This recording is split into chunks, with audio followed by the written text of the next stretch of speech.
నమస్కారం SRK news కి స్వాగతం. ఈనాటి వార్తా విశేషాలు.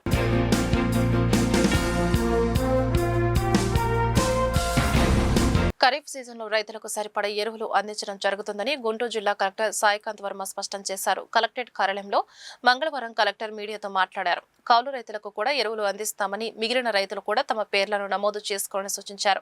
ప్రతి నెల డిమాండ్కు అనుగుణంగా ఎరువులు పంపిణీ చేస్తున్నట్లు చెప్పారు. యూరియా 5,000 మెట్రిక్ టన్నులు, DAP 3,000 మెట్రిక్ టన్నులు అదనంగా నిల్వలు ఉన్నట్లు పేర్కొన్నారు.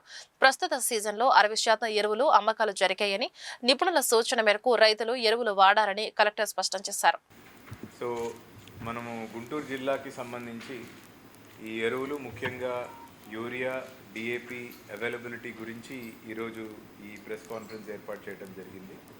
మనకి గుంటూరు జిల్లాకి సంబంధించి మొత్తం మనకి ఉన్నటువంటి డిమాండ్ ఎలా ఉంది, సప్లైస్ ఎలా ఉన్నాయి, అండ్ ముఖ్యంగా మనకి రైతులకి పూర్తి స్థాయిలో అవగాహన కల్పిస్తూ జిల్లాలో ఉన్న అన్ని పాయింట్స్ కూడా, అది రైతు సాధికారక కేంద్రాలు అవ్వచ్చు, RSKలు అవ్వచ్చు, లేదా మనకి ప్యాక్స్, DCMSల ద్వారా సేల్స్ జరుగుతున్న లొకేషన్స్ కావచ్చు, లేదా ప్రైవేట్ రీటైల్ పాయింట్స్ అవ్వచ్చు, అన్ని చోట్ల కూడా మనం ఈ urea, DAP sales 100% APAIMS app ద్వారానే మనం చేస్తున్నాము. సో ఈ APAIMS యాప్ అనేది దాంట్లో ఉన్న డేటాని మనం గతంలో ఏ రైతులు ఎంత పంట పండించారు అనే క్రాప్ బుకింగ్ డేటా ఆధారంగా దాన్ని తీసుకోవడం జరిగింది. ఆ తర్వాత ఇప్పుడు కౌలు రైతుల్ని కూడా ఇన్కార్పొరేట్ చేస్తూ మనకి విలేజ్ అగ్రికల్చర్ అసిస్టెంట్ స్థాయిలో ఆ డేటానంతా కూడా అప్డేట్ చేస్తూ మాడిఫై చేసుకునే అవకాశం కూడా ఇచ్చారు. దాన్ని మనం వాడుకుంటూ ఈ ఉన్న ఇన్ఫర్మేషన్ అంతా కూడా 100% మనం వెరిఫై చేసుకొని ప్రాపర్గా కరెక్ట్గా రైతుల వివరాలని మనం అందులో నమోదు చేసుకోవటం జరిగింది. ఇప్పటికి కూడా ఎక్కడైనా ఒకరు ఇద్దరు రైతుల పేర్లు కనుక మిగిలిపోయినట్లయితే వాళ్ళ డేటాని కూడా విలేజ్ అగ్రికల్చర్ అసిస్టెంట్స్ వారి లాగిన్లో అప్డేట్ చేయవచ్చు. So that is number 1. రెండవది, ఈ సేల్స్కి సంబంధించి మనం ప్రతి నెల జూన్ నెలకి జూన్ యాక్చువల్గా మనకి అంత important in terms of agriculture యాక్టివిటీలో జూన్లో ఇంకా ఎక్కువ సేల్ డిమాండ్ ఉండదు. జూలై నుంచి ఎప్పుడు, ఎస్పెషలీ ఇప్పుడు రేపు ఎల్లుండి నుంచి మనకి వాటర్ వదలగానే ఈ demand for urea and DAP is going to increase. So దానికి అనుగుణంగా ప్రతి నెల మనకి డిమాండ్ ఎంత ఉంది, ఆ డిమాండ్కి ఆధారం చేసుకొని ఏ రైతు సాధికారక, ఏ RSKల్లో, ఏ రీటైల్ పాయింట్స్లో మనకి కావాల్సినంత స్టాక్స్ ఎంత డిమాండ్ అవసరం ఉంటుంది, కావాల్సినంత స్టాక్స్ పొజిషనింగ్ అయ్యేటట్టు చూసుకోవడం కూడా మనకి జరిగింది. యాజ్ ఆఫ్ నో ఇప్పుడు చూస్తే మనము యూరియా, DAP ఈరోజు మనకి అవైలబిలిటీ పరంగా చూస్తే 15,534 మెట్రిక్ టన్స్ ఏమో యూరియా, DAP ఏమో 3,659 మెట్రిక్ టన్స్ DAP మనకి అందుబాటులో ఉంది. ఇందులో మనం రిక్వైర్మెంట్ యాజ్ ఆఫ్ జూలై ఈ నెలకి మాత్రమే తీసుకుంటే యూరియా అండ్ DAP రెండింటి రిక్వైర్మెంట్ చూసుకుంటే urea is around 5,263 metric tons, DAP వచ్చేసి 3,090 metric tons is the expected demand. అందులో ఇప్పటికి మనం టోటల్ కలిపి 8,353 యూనిట్స్ ఉంటే, మెట్రిక్ టన్స్ ఉంటే, అందులో 5,765 మెట్రిక్ టన్స్ ఆల్రెడీ మనం ఇప్పటికి సేల్ చేసుకొని ఉన్నాం. అంతేకాకుండా as it can be seen, కావాల్సిన ఈ జూలై నెలకి కావాల్సిన దానికంటే ఎక్కువ స్టాక్స్ మన దగ్గర పొజిషన్ చేసి మనం అవైలబుల్గా పెట్టుకోవటం జరిగింది. అన్నా క్యాంటీన్ల నిర్వహణలో రాజీ పడే ప్రసక్తే లేదని, పేదలకు నాణ్యమైన ఆహారాన్ని అందించడమే ప్రభుత్వ లక్ష్యమని ఎమ్మెల్యే నజీర్ స్పష్టం చేశారు. గుంటూరు బస్టాండ్ సమీపంలోని అన్నా క్యాంటీన్ను మంగళవారం నజీర్ ఆకస్మికంగా తనిఖీ చేశారు. ఈ సందర్భంగా క్యాంటీన్కు వచ్చిన ప్రజలతో కలిసి భోజనం చేసి నాణ్యతను పరిశీలించారు. కూటమి ప్రభుత్వం అధికారంలోకి వచ్చాక పేద ప్రజల ఆకలి తీర్చే అక్షయ పాత్రగా అన్నా క్యాంటీన్ పనిచేస్తుందని తెలిపారు. హోటళ్లకు వెళితే ఒక భోజనం 100 రూపాయలు ఉంటుందని, అన్నా క్యాంటీన్లో కేవలం 5 రూపాయలకి అందిస్తున్నారని చెప్పారు. గత వైసీపీ ప్రభుత్వంలో అన్నా క్యాంటీన్లు మూసేసి జగన్ పేదలపై తన కక్షను సాధించారని అన్నారు.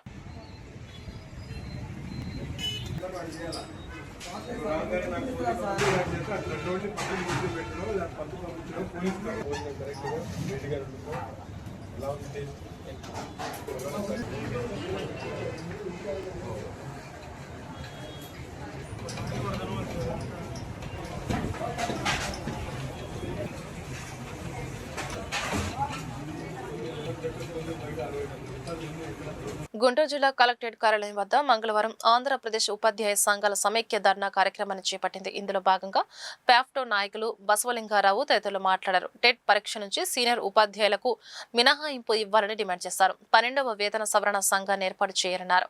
పెండింగ్ డిఏల సమస్యలను పరిష్కరించాలని, అదేవిధంగా 30% మధ్యంతర భృతిని ప్రకటించాలని విజ్ఞప్తి చేశారు.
ఫ్యాప్టో ఆధ్వర్యంలో ప్రధాన డిమాండ్లు సాధన కోసం రాష్ట్ర వ్యాప్తంగా అన్ని జిల్లా కేంద్రాల్లో ర్యాలీలు, పికెటింగులు జరుగుతూ ఉన్నాయి.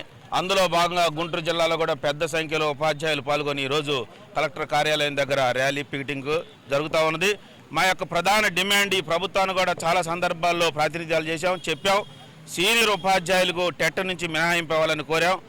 సుప్రీంకోర్టు, గౌరవ సుప్రీంకోర్టులో అనేక రివ్యూ పిటిషన్లు వేసిన విద్యా హక్కు చట్టం ప్రకారంగా అందరూ కూడా సర్వీసులో ఉన్నటువంటి ఉపాధ్యాయులు అందరూ కూడా 5 సంవత్సరాలకు సర్వీసు పైబడి ఉన్నటువంటి వాళ్ళు టెట్ పరీక్ష రాయాలని, లేని పక్షంలో ఉద్యోగం నుంచి బలవంతంగా తొలగిస్తామని, పదోన్నతులు ఇవ్వమని చెప్పారు. దానికి ప్రభుత్వాన్ని మేము కోరాం. విద్యా హక్కు చట్టంకి పార్లమెంట్లో చట్ట సవరణ చేసి ఉపాధ్యాయులకి టెట్ పరీక్ష నుంచి మినహాయింపు కావాలని చెప్పి మేము ప్రధానంగా డిమాండ్ చేశాం. అందులో భాగంగానే ప్రభుత్వం స్పెషల్ టెట్ పెడతా ఉన్నది. కానీ మా కోరిక ఏంటంటే 30 సంవత్సరాలు 10 సంవత్సరాల అనుభవం వచ్చిన తర్వాత మా సబ్జెక్టు కాకుండా ఇతర సబ్జెక్టులు చదివి మళ్ళీ అర్హత పరీక్ష రాసిరామని చెప్పడం అది సహేతం కాదు. అందుకనే టెట్ పరీక్ష నుంచి మినహాయింపు ఇచ్చే విధంగా పార్లమెంటులో చట్ట సవరణ చేయాలి. కేంద్ర ప్రభుత్వంలో భాగమైనటువంటి ఎన్డీఏ ప్రభుత్వం కూడా ఈ రాష్ట్రంలో ఉంది కనుక ఆ కేంద్ర ప్రభుత్వం మీద ఒత్తిడి తెచ్చి ఆ యొక్క మినహాయింపు ఇవ్వాలని చెప్పి డిమాండ్ చేస్తున్నాం. అట్లాగే 3.5 సంవత్సరాలు సమయం దాటిపోయింది 12వ PRC కమిషన్ అమలుపరచాల్సిన సమయం. కానీ ఇంకొక సంవత్సరం ఉంటే 13వ PRC కమిషన్ వేయాలని చెప్పి 2028 జూలై నుంచి అమలుపరచాలని చెప్పి మేము డిమాండ్ చేయాల్సిన పరిస్థితుల్లో నేటికి కూడా 12వ PRC కమిషన్ చైర్మన్నే నియమించుకునే స్థితిలో ఉన్నాం.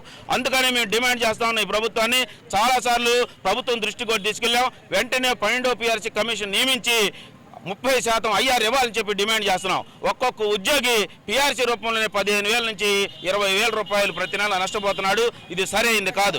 ఎన్నికల్లో హామీ కూడా మేము ప్రభుత్వంలోకి వచ్చిన వెంటనే మంచి PRC ఇస్తామని చెప్పి కూడా గౌరవ ముఖ్యమంత్రి గారు ప్రకటన చేశారు. ఆ ప్రకటన అమలు పరచాలని చెప్పి కూడా మేము డిమాండ్ చేస్తున్నాం. ఇప్పటికే 4 DAలు పెండింగ్ ఉన్నాయి. ఇంకొక DA ఇవాళ ప్రకటించాలి కనుక ఈ యొక్క DAలన్నీ కూడా ప్రకటించి విడుదల చేయాలని చెప్పి డిమాండ్ చేస్తున్నాం. పెండింగ్ DAలను విడుదల చేయాలని, సరెండర్ లీవ్ 4 సంవత్సరాల నుంచి మూలన కట్టేశారు. కాబట్టి సరెండర్ లీవ్ యొక్క బకాయిలు కూడా వెంటనే చెల్లించాలి. గత ప్రభుత్వం ఏ మాత్రం చేయనటువంటి అంశాలను ఈ ప్రభుత్వం కూడా అవే కొనసాగించడం సరైనటువంటిది కాదు. ఈ ప్రభుత్వం మీద ఉపాధ్యాయులు చాలా ఆశలు పెట్టుకున్నారు. ఇది మంచి ప్రభుత్వం అని చెప్పారు. మంచి ప్రభుత్వం అంటే ఉపాధ్యాయులకి మీరిచ్చినటువంటి హామీలను అమలుపరచడమే. మీరు మంచి ఉపాధ్యాయుల ఆశలు నెరవేర్చిన వారు అవుతారు. ఫ్యాప్టో పిలుపు మేరకు మరి గత 2 సంవత్సరాల నుంచి అధికారంలోకి వచ్చినటువంటి కూటమి ప్రభుత్వం మరి ఉద్యోగ ఉపాధ్యాయ పెన్షనర్లకు ఎటువంటి మరి ఆర్థిక ప్రయోజనాలు చేకూర్చున్నాయి కారణంగా విధిలేని పక్షంలో ఈరోజు మనం గుంటూరు జిల్లా కేంద్రం కలెక్టరేట్ వద్ద మరి ర్యాలీ పికెటింగ్ కార్యక్రమాన్ని నిర్వహించవలసి వచ్చింది. మరి 5 పెండింగ్ DAలు, 12వ PRC మరి 3 సంవత్సరాలు అయిపోతుంది. 12వ PRC కమిషన్ వేయాల్సిన అవసరం ఉంది. మరి ఇంకో 2 సంవత్సరాల్లో 13వ PRC కూడా మరి రావాల్సి ఉంది. కాబట్టి ఒక 5 సంవత్సరాల ఒక PRC కాలాన్ని నష్టపోయేటువంటి ప్రమాదం ఉంది. కాబట్టి ఇప్పటికైనా సరే మరి ఉద్యోగుల కోసం ప్రభుత్వం మినిమం పిఆర్సీ కమిషన్ వేసి 30% ఐఆర్ ఇవ్వాల్సిందిగా డిమాండ్ చేస్తున్నాం. అదేవిధంగా 11వ పిఆర్సీ బకాయిలు మరి 5 సంవత్సరాల నుంచి పెండింగ్లో ఉన్నాయి. ఆ బకాయిలు కూడా వెంటనే విడుదల చేయవలసిందిగా ఈ ప్రభుత్వాన్ని మరి ఈ సందర్భంగా డిమాండ్ చేస్తున్నాం. గుంటూరు పశ్చిమ నియోజకవర్గ ఎమ్మెల్యే గల్లా మాధవి శ్రీనివాసరావుపేటలోని క్యాంపు కార్యాలయంలో మంగళవారం మహిళల కోసం ప్రత్యేక గ్రీవెన్స్ నిర్వహించారు. ఈ సందర్భంగా మహిళల సమస్యలను క్షుణ్ణంగా తెలుసుకుని వారి నుంచి అర్జీలు స్వీకరించారు. ఈ మేరకు మాధవి మాట్లాడుతూ నియోజకవర్గ ప్రజలు ఏ సమస్యలు ఉన్నా తన దృష్టికి తీసుకుని రావాలని సూచించారు. మహిళల సమస్యల పరిష్కారంతో పాటు వారి అభివృద్ధి సంక్షేమానికి ప్రభుత్వం కట్టుబడి ఉందని చెప్పారు. అక్కడ ఎవరితో మాట్లాడాలి కమిటీ పెట్టి వింటలేదు. సరే సార్ నా పనిలో రాక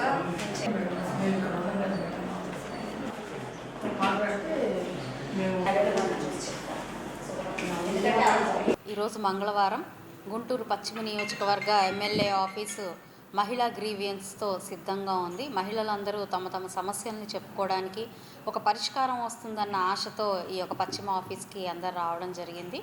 ఆ నేపథ్యంలోనే ఇవాళ అనేక మంది మహిళలు వారి సమస్యలతో ఇక్కడికి రావడం, వారి సమస్యలు విన్నవించుకోవడం జరుగుతూ ఉంది. ప్రతి సమస్యను కూడా చాలా సానుకూలంగా వినడం, దానికి మా వంతుగా మేము ఏం చేయొచ్చు అని ఆలోచించడం జరుగుతూ ఉంది. దానికి వెంటనే పరిష్కారం లభించే పరిస్థితి ఉన్నప్పుడు అక్కడికక్కడే సదరు అధికారులని నిర్దేశించి వాళ్ళకి ఈ యొక్క సమస్యని పూర్తిగా ఎక్స్ప్లెయిన్ చేసి ఆ పరిష్కార దిశగా ముందుకు వెళ్తున్న పరిస్థితి కనపడుతుంది. కొంత సమయాన్ని తీసుకునే పరిస్థితి ఉన్న సమస్యలన్నీ కూడా ఆ సమయం తీసుకొని ఫాలో అప్ చేస్తూ కూడా ఆ పరిష్కార దిశగా ముందుకు వెళ్తూ ఉన్నాము. ఇందులో ప్రధానంగా ఈరోజు భానుప్రసాద్ కాలనీ నుంచి స్థానికంగా ఒక బిర్యానీ పాయింట్ చాలా ఇబ్బంది పెడుతుంది అని చెప్పి మేమందరం ఉండలేని పరిస్థితుల్లో ఉన్నాము ఆ చుట్టుపక్కల అని కంప్లైంట్ ఇవ్వడం జరిగింది. వెంటనే సదరు అధికారులకు కూడా వాళ్ళకి మేము ఎండార్స్ చేయడం జరిగింది. మంచినీళ్ళు కొన్ని ఏరియాల్లో అరగంటకు పైగా రాని పరిస్థితి కనపడుతుంది అని ఒక కంప్లైంట్ రావడం జరిగింది. దానికి కూడా అక్కడ దగ్గరలోని ఇంజనీరింగ్ అధికారులతో మాట్లాడి సమస్యను పరిశీలించమని కూడా చెప్పడం జరిగింది. శానిటేషన్ కూడా చాలా దారుణంగా ఆ ఏరియాలో ఉందని కంప్లైంట్ రావడం జరిగింది. వెంటనే శానిటరీ ఇన్స్పెక్టర్కి, సచివాలయం ఎమ్యూనిటీస్కి కూడా ఆ విషయం చెప్పడం జరిగింది. వాళ్ళు కూడా ఇవాళ సాయంత్రం కల్లా కూడా ఆ సమస్య మీద దృష్టి పెట్టి పరిష్కారం తీసుకొచ్చి మాకు మళ్ళీ చెప్తాము అని కూడా చెప్పడం జరిగింది. అదేవిధంగా ఇవి కాక ఎంతోమంది మహిళలు వాళ్ళ జీవనోపాధి కోసం ఈ 4 చక్రాల బళ్ళు కావాలి, టిఫిన్ బళ్ళు కావాలి అని చెప్పి మా దగ్గరికి అడగడం జరుగుతుంది. ఇదివరకే ఒక 10కి పైన ఈ తోపుడు బండ్లు మహిళలకు అందించడం, వాళ్ళకు ఉపాధికి ఊతంగా మేము నిలవడం వల్ల ఈరోజు అవి కావాలని అడుగుతున్న మహిళల శాతం కూడా ఎక్కువయ్యి ఈరోజు రావడం జరుగుతుంది. వారందరికీ కూడా P4 కింద ఎవరైనా దాతలు ఉన్నప్పుడు వారి ద్వారా వీళ్ళకి ఇప్పించే ప్రయత్నం చేస్తాం. కాబట్టి ప్రస్తుతానికి ఉన్నవి వారికి డిస్ట్రిబ్యూట్ చేసి ఇంకా కావాల్సిన వాటి కోసం మేము వాళ్ళ వివరాలన్నీ కూడా జాగ్రత్తగా సేకరిస్తూ ఉన్న పరిస్థితి ఉంది. ఇంక ఇవి కాక ఆస్తి విషయాలుగా చాలామంది ఇబ్బంది పడుతూ ఒంటరిగా ఉన్న మహిళలు, వృద్ధులైన మహిళలు వాళ్ళ ఆస్తుల్ని, వాళ్ళ ఇళ్ల స్థలాల్ని, వాళ్ళ ఇంటిని కబ్జాలు చేసి ఎంతోమంది దౌర్జన్యంగా, దుర్మార్గంగా ప్రవర్తిస్తున్న వ్యక్తుల గురించి మా దృష్టికి తీసుకురావడం జరిగింది. సాధ్యమైనంత వేరే వాళ్ళతో కూడా మాట్లాడడం, లేదంటే సదరు పోలీస్ అధికారులకు ఈ విషయాన్ని అందజేసి సత్వరమే వాటి మీద పరిష్కారం తీసుకోవాలి అని చెప్పి చెప్పడం కూడా జరుగుతుంది.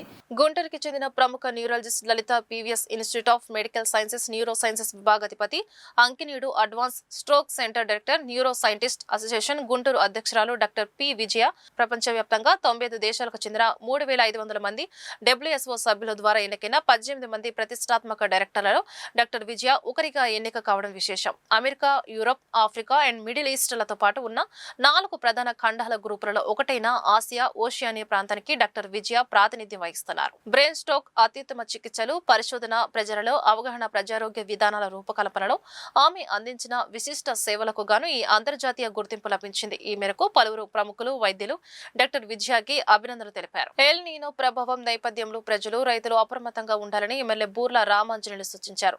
ఎల్ నీనోకి ప్రతికూల పరిస్థితులు ఉన్నప్పటికీ కూటమి ప్రభుత్వం నీటి నిల్వలు సమృద్ధిగా ఉంచిందని చెప్పారు.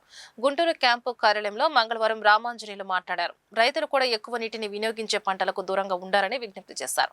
ఎల్ నీనో ప్రభావంతో బోర్లు ఎండిపోతాయని, విద్యుత్ కోతలు ఏర్పడతాయని చెప్పారు. నీటిని కూడా చూసి వినియోగించుకోవాలని సూచించారు. పాఠశాల విద్యార్థులను జాగ్రత్తగా చూసుకోవాలని అన్నారు.